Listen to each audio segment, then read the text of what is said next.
ትልልቅ ኢንቨስትመንቶች ግዙፍ መሰረተ ልማቶችና የንግድ ተቋማት ሊያጋጥሟቸው የሚችሉትን ድንገተኛ አደጋዎች ለመቋቋም የመድን ወይም የኢንሹራንስ ዋስትና ይፈልጋሉ። ነገር ግን የመድን ኩባንያዎች ራሳቸውን ከከፍተኛ ስጋትና የካሳ ክፍያ ጫና እንዴት ይታደጋሉ? ለዚህ ጥያቄ ዘላቂ ምላሽ ለመስጠት ነበር እንደ አውሮፓውያኑ ዘመን አቆጣጠር ሐምሌ 1 ቀን 2016 የኢትዮጵያ ጠለፋ መድን አክሲዮን ማህበር በምህጻረ ቃሉ ኢትዮሪ ስራ የጀመረው። ተቋሙ ሲመሰረት ዋናው ዓላማው በሀገሪቱ የሚገኙ የኢንሹራንስ ኩባንያዎች ትልልቅ ስጋቶችን የመሸከም አቅማቸውን ማሳደግ፣ ከፍተኛ አደጋዎች በሚያጋጥሙበት ወቅት የካሳ ክፍያዎችን በሀገር ውስጥ የመሸፈን አቅም መፍጠርና ወደ ውጭ የሚፈሰውን የውጭ ምንዛሪ ማስቀረት ነበር። ኩባንያችን የኢትዮጵያ ጠለፋ መድን አክሲዮን ማህበር ወይም በእንግሊዝኛው ኢትዮጵያን ኢንሹራንስ ካምፓኒ በአጭሩ ደግሞ ኢትዮሪ ነው የሚባለው።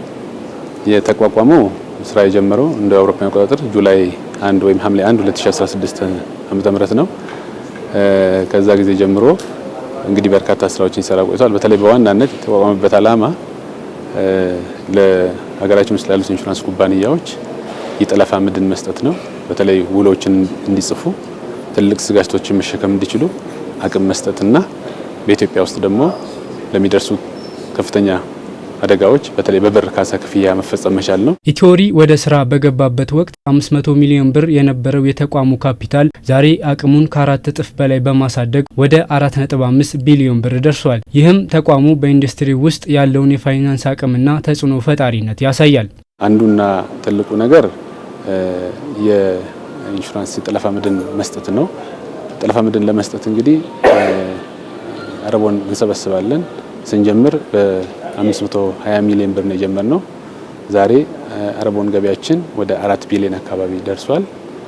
ስንጀምር ካፒታላችን በ500 ሚሊዮን ነው የጀመርነው። ዛሬ ወደ 4 እጥፍ አድጎ 2.4 ቢሊዮን 2.5 ቢሊዮን አካባቢ የደረሰበት ሁኔታ ነው ያለው። በዚህ 10 ዓመት ውስጥ እንግዲህ በዋናነት የተቋቋመው በውጭ የሚፈሰውን የውጭ ምንዛሪ ማዳን ነውና ኢንሹራንስ ኩባንያዎች በብር ሽፋን በመስጠት እነሱ ወደ ውጪ በውጭ ምንዛሪ ይከፍሉ የነበረውን እስከ $90 ሚሊዮን ድረስ ማዳን የተቻለበት ሁኔታ ነው ያለው። በጠለፋ መድን ዘርፉ የታማኝነትና የፋይናንስ ጥንካሬ ማረጋገጫ የሆኑት ዓለም አቀፍ የደረጃ መስጫ ተቋማት ምዘና ወሳኝ ሚና ይጫወታሉ። ኢትዮሪ ባለፉት 3 ተከታታይ ዓመታት በተደረገለት ምዘና በሀገር ውስጥ ደረጃ ከግሎባል ክሬዲት ሬቲንግ AA ደረጃ በማግኘት በፋይናንስ ጥንካሬውና በካሳ ክፍያ አቅሙ አስተማማኝነቱን አስመስክሯል። ላለፉት 3 ዓመታት ሰርቲፋይድ ሆነን ያለነው ከግሎባል ክሬዲት ሬቲንግ በተለይ በሀገር ውስጥ ለኢንሹራንስ ኩባንያ በምንሰጣቸው አገልግሎቶች ያለንን ጥንካሬና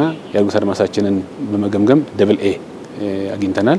እንደዚሁም ደግሞ በዓለም አቀፍ ደረጃ ደግሞ በኤምቤስ ተገምግመን በጥንካሬ በፋይናንሻል ስትሬንግዛችን B፣ እንደዚሁም ደግሞ በክሬዲት ኢሹዊንግ ሬቲንጋችን ደግሞ BB ያገኘንበት ሁኔታ የፋይናንስ አቅሙ፣ የካሳ ክፍያ አቅሙ፣ አጠቃላይ የገቨርናንስ አቅሙ ስቴብል ነው በሚል ይህን ሬት ሰጥተውናል። በዚህ ሬት ነው እንግዲህ ወደ ሌሎች ሀገሮች ወጣ ብለን ስራ መስራት የቻልነው ማለት ነው። ተቋሙ በሚቀጥሉት ዓመታት የመድን አገልግሎት ተደራሽነትን በሀገሪቱ የበለጠ ለማስፋፋት አዳዲስና ተስማሚ የመድን ዋስትና አይነቶችን ለመቅረጽ እንዲሁም በምስራቅ አፍሪካና በዓለም አቀፍ ደረጃ ተወዳዳሪ ሆኖ ለመውጣት የሚያስችል ዘላቂ እቅድ ነድፎ እየሰራ ይገኛል። የጠለፋ መድን ዘርፉ የሀገርን የፋይናንስ ደህንነት ከመጠበቅ ባሻገር ግዙፍ ኢንቨስትመንቶች ሳይሰጉ እንዲስፋፉ የማዕዘን ድንጋይ ነው። ኢትዮሪ ያለፈው የ10 ዓመታት ጉዞም ይህንኑ እውነታ ያረጋገጠ ሲሆን በቀጣይም ለሀገሪቱ የፋይናንስ ዘርፍ እቅድ የላቀ ሚና እንደሚጫወት ይጠበቃል። ይህ ተቋም ባለፉት 10 ዓመታት እነዚህን ዓላማዎች ለማሳካት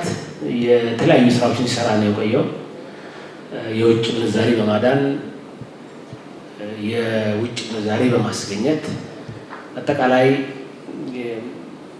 ሀገር በቀል ተቋም የመድን ኢንዱስትሪ ተስማሚ ሻሮችን በመስጠትና የአደጋ ስጋትን በመሸከም ረገድ አቅም በማጎልበት ትርጉም ያለው ስራ ሲሰራ የቆየ ተቋም ነው።